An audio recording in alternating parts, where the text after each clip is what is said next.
Hi friends, ఈరోజు మా పాపకి ఫ్లూ వ్యాక్సిన్ డోస్ 2 వేయించాము. డోస్ 1 వచ్చి 9/6/25లో వేయించాము. సెకండ్ డోస్ వచ్చి 9/7/25లో వేయించాము, అంటే ఈరోజు అన్నట్టు. ఫ్లూ వ్యాక్సిన్ కాస్ట్ వచ్చేసి ఫస్ట్ డోసు 2499 రూపీస్ అండి. సేమ్ సెకండ్ డోస్ కూడా అంతేనండి, 2499 రూపీస్ అండి.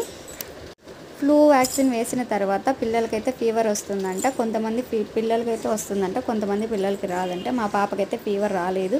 ఎందుకైనా మంచిదే అన్నట్టు పారాసెటమాల్ సిరప్ అనేది ఇచ్చారు డాక్టర్ మాకు. ఈరోజు మా పాపకి ఎక్స్ట్రాగా iron syrup and multivitamin syrup కూడా ఇచ్చారు. ఐరన్ సిరప్ వచ్చేసి అనేమియా ప్రాబ్లమ్స్ రాకుండా చూస్తుందంట. మల్టీవిటమిన్ వచ్చేసి మనం డైలీ ఇచ్చే ఫుడ్లో అన్ని విటమిన్స్ ఉండేలాగా చూసుకోలేము కాబట్టి మల్టీవిటమిన్ సిరప్ ఇచ్చారు. వ్యాక్సిన్ అనేది వేసినప్పుడు మా పాప అయితే చాలా ఎక్కువ ఏడ్చింది. మరి ఎంత క్విక్గా ఏడవడం మానేసిందంటే అంత క్విక్గా మానేసింది అన్నట్టు. హ్యాపీగా ఉంది ఇప్పుడు.